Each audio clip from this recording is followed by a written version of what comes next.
the Steve Davis Show. Special guest is Ron Murphy, the head baseball coach at Rio Rancho, and what a surprise and congratulations, National Coach of the Year. I mean, is that a nice little ring to the bell? Is that to your many accomplishments that you've done?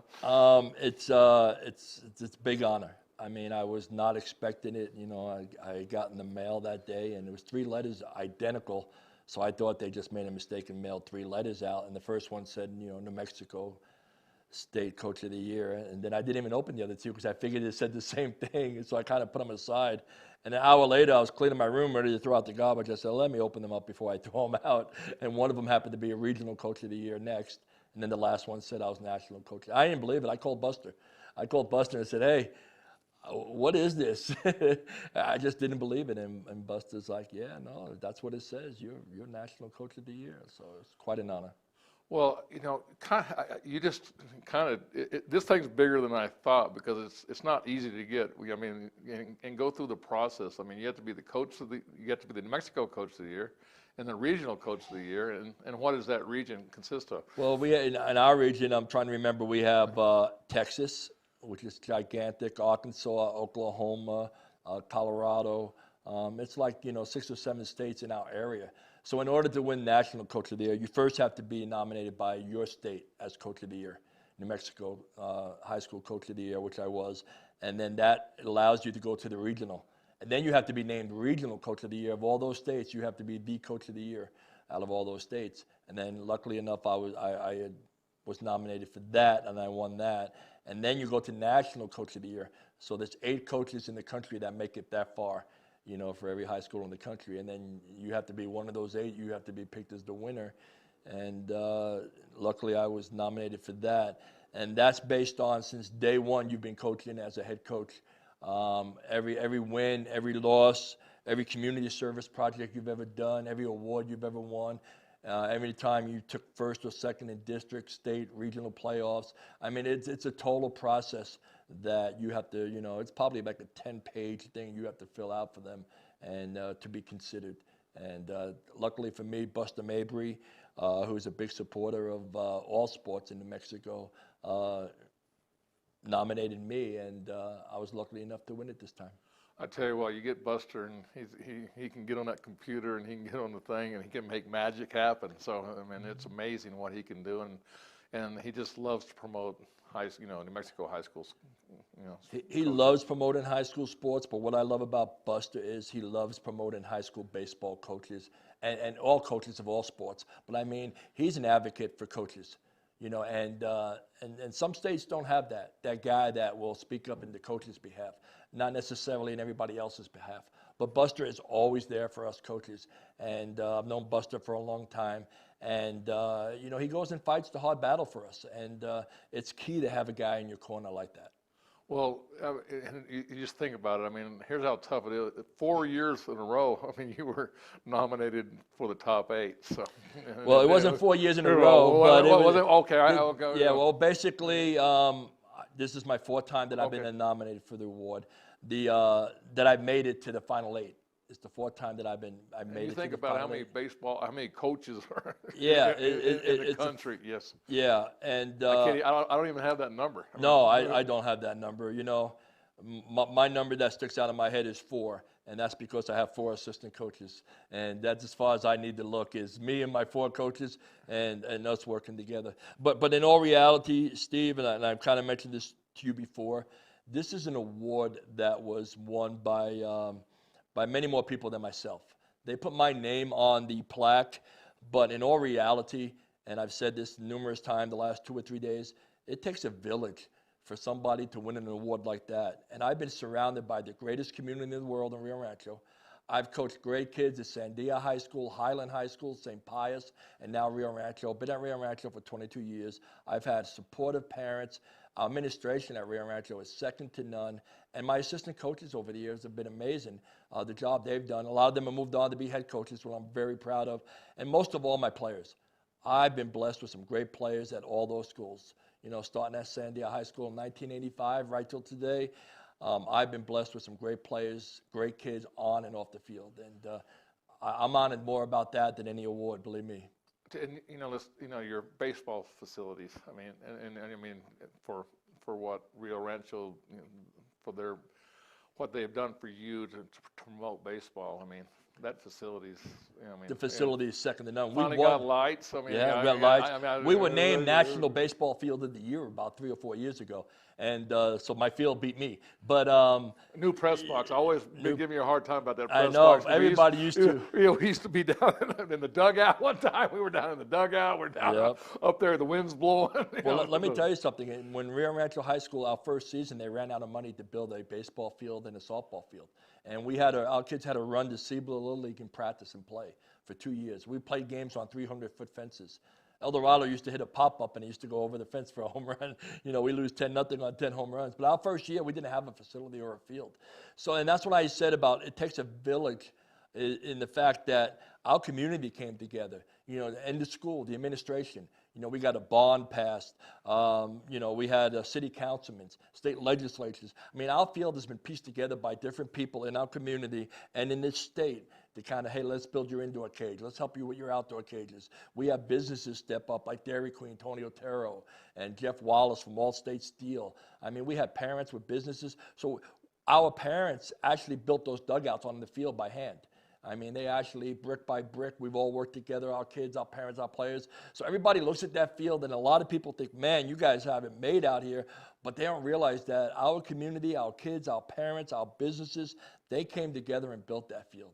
And that's what I'm most proud of when I walk into that facility, is that it wasn't just given to us.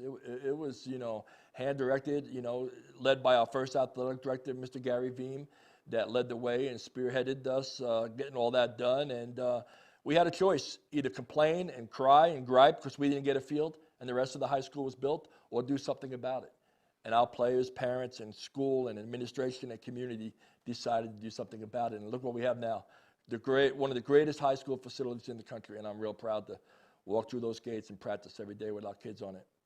Well, one thing that you were the driving force. I mean, I'm just saying you could all those things, and it's remarkable. And I think the word is, if you're out there driving that force, it doesn't. You took Rio Rancho and they embraced you for your hard work. I mean, it's kind of a great testimony for young coaches out there. Is just you get out there and. It wasn't like it was just hand given to Ron Murphy. Oh, well, you didn't even have baseball fields to work, and you made it happen. I've been honored to speak at a few coaching clinics of all the high school coaches and speak at their clinics. And one of the things I always like to talk about is how to build a successful program. And I kind of modeled after what we've done at Rio Rancho. But I tell them, don't go to your administration and start griping about what you don't have. I said, go to another place and figure out how to get it. You could gripe and whine all you want, but that ain't doing no good for your kids. Because now all of a sudden they're frustrated, and all of a sudden your program is more negative than positive. So, my theory, I've always said, I got to build something new on my field every year so they don't fire me. So as long as I keep that place looking good, I think we're okay. Oh, well, we're going to go to the Dream Style Top 10 Plays of the Week, come back and talk more about Rio Rancho baseball, talk about your new National Coach of the Year, and also some other honors you've done in your life. Okay, sounds good.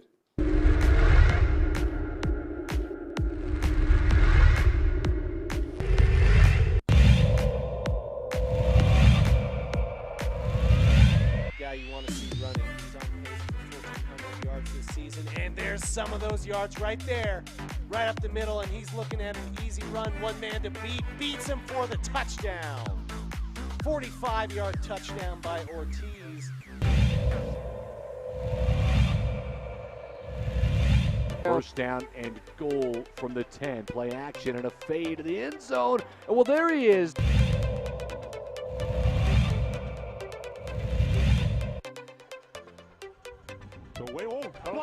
Block punt. Let's see if the Mustangs can scoop and score. Scoop and score the touchdown with Western New Mexico. Number 20, C.J. Bionis.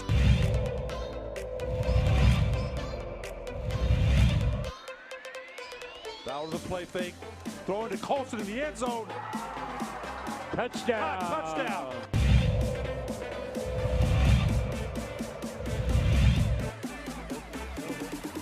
Off the hot man, and why not? Looking hot. looking into the end zone, and his second touchdown already.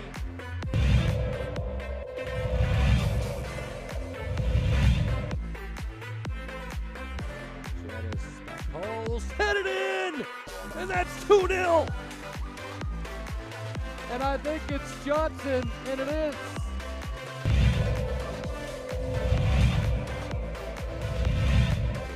So 3rd down and goal, and it's a keeper for Smith. He broke a tackle, and he's into the end.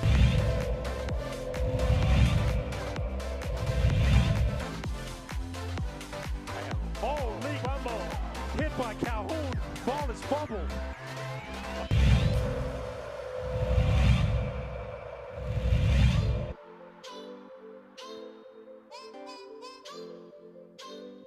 Head is one, look out, Garcia's loose. Garcia to goal for the lead, 1-0.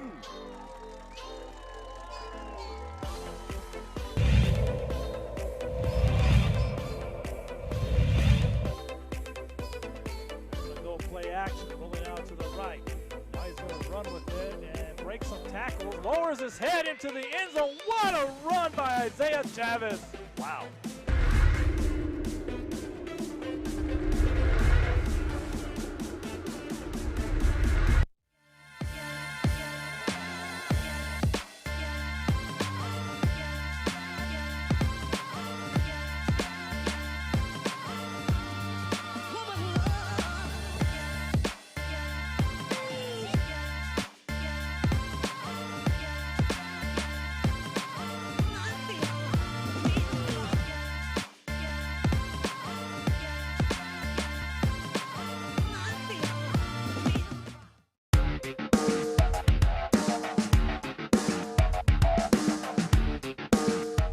Hey, welcome back to Steve Davis Show. We got Ron Murphy, the National Coach of the Year. I mean, I just got to throw that in there and make you, National Coach of the Year. But you're not done, okay? You keep learning that for old guys. Well, I think there's a few more years left in this, in what you're trying to accomplish. You know what? Everybody keeps asking me this year because I have a son, Tyler Murphy, who's a senior. And I think they just assumed that because he's going to graduate, that I'm graduating, I guess, because I got asked 20, 30 times this year, is this your last year? And this is your last year. And my answer is no, I'm not planning on it. I love coaching. I love being out there with kids. And if I can live another 36 years, we'll go for another 36. So, I love being out there, and I'm excited to keep going. Let's touch on another one, New Mexico Hall of Fame. I mean, comparison, shock. I mean, kind of the comparison between the two. Well, actually, I'm nominated for the New Mexico Hall of Fame, but I've never been named. But even more of an honor, I'm in the Rio Rancho Sports Hall of Fame, which I'm real proud of. When your own school recognizes you, to me, that is phenomenal. So.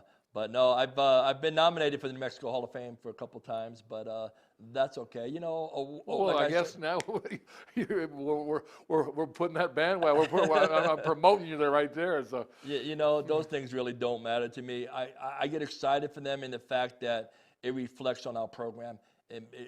Other people realize how good our program is, how good our kids, our parents. I get excited for that because I know that other people recognize that. Otherwise, we wouldn't get those awards, and I wouldn't win those awards. So to me, it's a program award. It's about my players, my kids, and everybody else. So, other than that, it's a piece of paper. If I had a choice of a piece of paper or to go on the field with my kids and have practice, I'll choose the field any day. You tell me the story how you got to Albuquerque, New Mexico. I mean, I didn't know this, and as much as I've known you over the years, I didn't realize how, a great story. Yeah, I'm not even sure how I got here half the time, but growing up in New York, we had 8 cows, the oldest of 8. My dad worked from 6 in the morning to 10 at night. Didn't see my dad Monday through Friday, saw him on the weekends, and so being in New York, you have a lot of distractions, a lot of things to do. And my dad was always worried that if I stayed there, I would hang out with the same crowd, hang out on the same street corner, and maybe not do nothing with my life. Go to a local college, and who knows if I even stay there. So he had been to New Mexico, and he told me that I was going to college. And nobody in my family ever, in the history of my family, ever been to a college, no less graduate from one. So it was insistent that I was going to attend a college in New Mexico and I would graduate, and I would leave home at 17 years old when I graduated. So, and you know, back in the day, a lot of us know when your dad tells you something, it's, you know, you got 2 words for him, yes sir, and that's it. So I graduated at 17. I had like 2 weeks of baseball left, played. My dad, my uncle, my brother put me in the car, and we drove to New Mexico. And I was terrified, I was scared. You know, I got to move in the dorms. The first room I walked into, I hadn't met my roommate yet, but he had a poster on the wall that said New York Rangers. I'm like, oh my God, what's the odds of that? And everything. So you're right back at home. I felt like, you know, that whole 3rd floor in Hakona Hall at UNM was all people from back east because they're in the dorms. You know, they didn't live in New Mexico. So we were kind of all in the same boat, and became my new family. And but yeah, you know, my dad just knew, I guess, that it was going to be a chance for me to mature and make my own life, lead my own path, and nobody was going to be able to influence that without me influencing it first. So he basically kicked me out of New York, and I love him for it. The best thing ever happened to me. Well, you know, you get your degree, and then you get, am I correct, your first coaching job was St. Pius? Sandia, 1985 for Coach Ottman. Coach Ottman. Coach Ottman, 1985, I was the freshman football coach. So you're multi-talented. So it's amazing what you find out about. I did girls basketball at Sandia for a couple of years. Had some great players over there. We made it to the state championship game twice and lost to El Dorado when they had those great teams. So I was an assistant coach for varsity over there. NC team I did over there at Sandia. So a guy named Flanagan, might be the Flanagan was the El Dorado coach that beat us.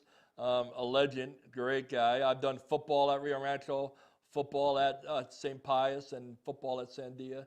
Girls basketball at Sandia, and a lot of club ball with my son, and helping out with T-ball when I can with my grandchildren.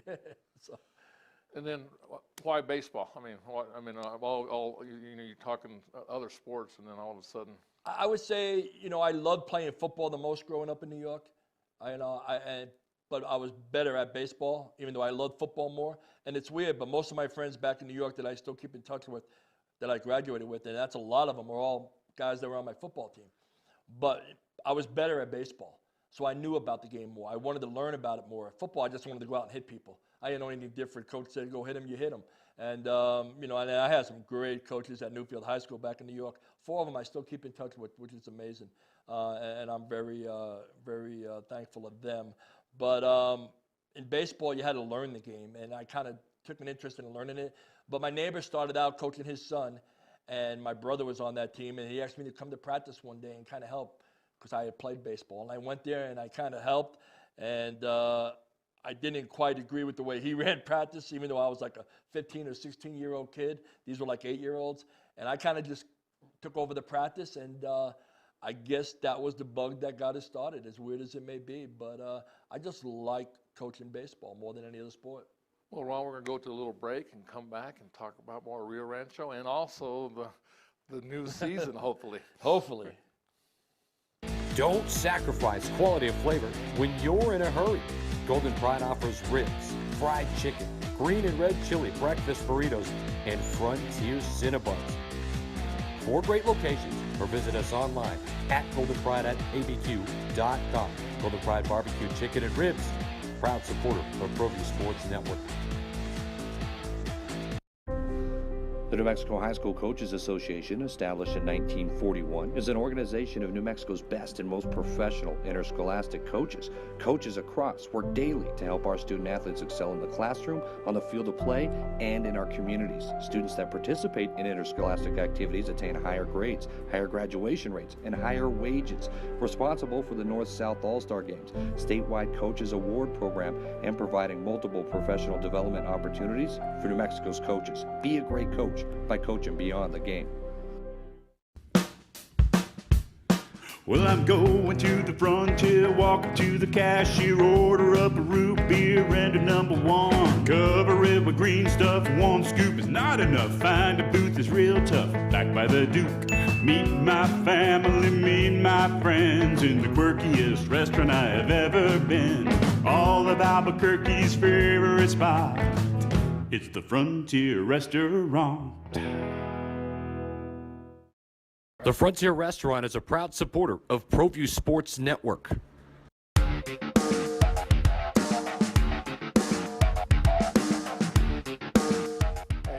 welcome back to the Steve Davis Show. We got Ron Murphy, National Coach of the Year, head baseball coach at Rio Rancho, and little different times right now. I mean, this has been an amazing year. I didn't realize until we spoke before the show about, no baseball last year. I mean, this is, it seems like time goes by, no spring sports. And kind of walk me through that period of time and then up to where we are in the present. Yeah, it was devastating. We had played probably the most games in New Mexico than any other high school team. We played like 5 or 6 games, and most other teams played like 2 or 3. And when they said, okay, we're cutting all sports for 2 weeks. So they kind of sent home everybody in the state for 2 weeks and said, okay, and not knowing that 2 weeks was going to be till now. So it was devastating. Your seniors just lost their year, trying to figure out how to do things right by the seniors. You lost your banquet, your seniors, the dance, the prom. You lose all these things that these seniors, Your tournament. Your tournament, our Sal Puentes tournament, playoffs. We were getting ready to get on the bus when they canceled us going to Las Cruces for their tournament. When they called us up and said, "Hey, we canceled the bus. Go back home. We're not sure we're playing this year." So it was devastating, mainly for our kids. They were heartbroken, and we had a senior parade as a goodbye at our field for senior night, where the cars all drove by, and we had like probably 2 or 3 miles of cars. It was awesome, but it wasn't the same thing as saying goodbye to them on the field.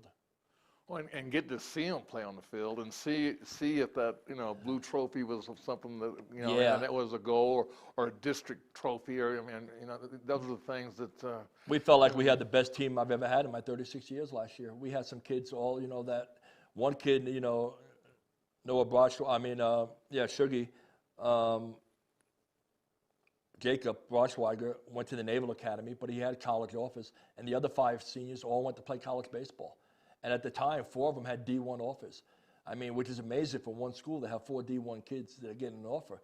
So, we had an outstanding team with, Noah Brewer, Clayton Kemsky, Stanfield, Ethan Silcox, and, I mentioned Shuggy already. And the team was just outstanding. And for us to have that season taken away from us when we really felt like, we could do some damage in the state playoffs was tough for our kids, no doubt. Well, I tell you, and now, coming to the present, you had your first practice last week, and hopefully positive signs are happening over the next couple months. Yeah, officially it's not official practice, but it's workouts. We're allowed to do a 5-to-1 ratio by the governor's orders. We got to stay in small groups. NMA has their hands tied by what the governor allows them to do. So, I think if NMA had their choice, we'd be able to do a lot more. But I obviously can't speak for NMAA, but I'm very appreciative of everything they tried to do for us. Sally Marquez and Dustin Young have been amazing over there. And I know Sally wants us back on that field more than anybody else. So now it's April 5th is our first day of tryouts and practice, and then we play the week after that. And we've been limited to 20 games instead of 26. We can't travel anymore overnight, so we can't go to the El Paso tournament, the Cruces tournament. But we have a 20-game schedule at least, and I'll take it. Just for our kids to be on the field, I'll be excited. So right now, it's basically off-season workouts. We're allowed a 5-to-1 group. I'm hoping that the governor today, if she's listening, is opening things up in New Mexico and gives us a chance to have a bigger group or start having some games and letting our kids stay home. Our kids are paying a lot of money to travel right now to play with club teams. And it sure would be nice if they could play in New Mexico. Well, that brings up a great issue, club teams and high school teams. It's got to be tough for you where you can only be, 5, you can have only 5 people to practice with, and you're seeing club teams and that are going on, taking revenue out of the state to play and keeping athletes. But there's been, what I understand is a lot of players have left the state of New Mexico. We've had a lot of players that their families have moved them out of the state so they could play. Texas started on the 22nd, first day of tryouts for baseball, and I know of some La Cueva kids that left the state. I know a Piedra Vista kid that has left the state, and we have multiple kids playing club sports. Me and myself in Rio Rancho, we have a lot of our kids that are traveling every weekend. You know, they're going to play in Arizona and Colorado and Texas, including my own son. My own son plays on the club team and plays for me. So, you know, he traveled to San Antonio, Corpus Christi, Arizona, Tucson with Coach Alchemy playing over there, the 5-tool tournament. And so our kids are paying a lot of money to travel out of state right now with club teams. And we're trying to bring them back to high school sports again. But, you know, of course, that's going to rely on what the governor says and what we're allowed to do and not do in this state.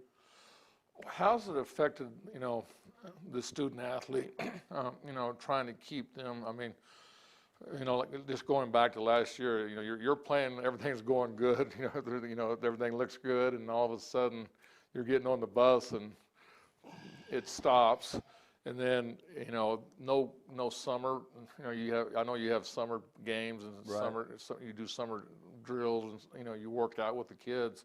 All of a sudden that's taken away. Taken away. And coaches weren't even allowed to coach in the summer, so we couldn't even coach club ball and take our kids away. So we were just restricted from coaching at all. So we had to kind of, you know, the kids that played club left and went wherever they found a place to play. They were on their own in the summertime. And some kids were able to do that, and some kids can't afford to do that. So you take those kids who can't afford it, what are those kids supposed to do if they don't have club ball? They can't go out of state. Their family can't pay, you know, $600-700 for the weekend to get a motel, to travel, to get gas and do all that. So, you know, some kids aren't getting anything at all, and you really feel bad for those. I got, you know, 60 kids in my program, and probably 30 have played club ball, and 30 didn't play nothing. So, I mean, you know, it's really tough. And then, you know, you got some schools where, you know, depending on where they are, they may not have any kids playing club ball. And what are they supposed to do? And, but grades, yeah, I think I hear a lot of grades are suffering over the state with student athletes. And I think the main reason. Not even student athletes, just, you know, Just in general. In general. Just in general. But as far as the student athletes go, I think it's the fact that coaches are not seeing their kids every day. You know, we see them on Zoom and everything. I'm lucky that I have them all in my class. And I'm on kids about grades every week. You know, but I have that technology, and every kid's on my computer screen. I can see everything they're doing that day at school.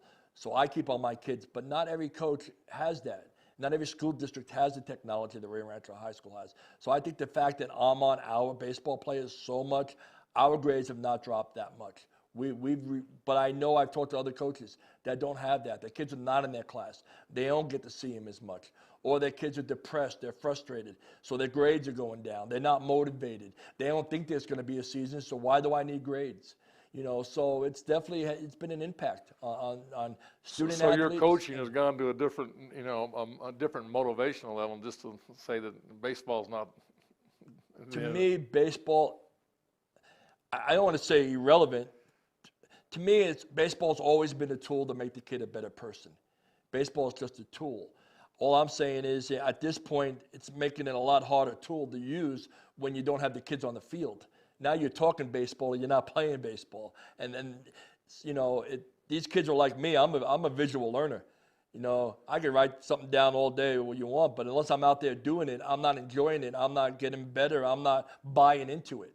So now all of a sudden, if I'm not buying into baseball or sports or athletics on the field, it's going to affect the rest of my life. My depression at home, sitting in the room, doing nothing, my grades. And, you know, it may not have been so bad the first month or two, but now we're going on 10 months. You know, our kids are stuck in the house. They're getting frustrated. They're depressed. Coaches around the state are feeling the same thing. I felt that. I was depressed. I was putting myself in a tunnel at home and not doing things and feeling bad, you know. And Ron, well, hey, thanks for coming on the Steve Davis Show. Congratulations on being National Coach of the Year, and hopefully we'll get a season going this year. Thank you. I appreciate it.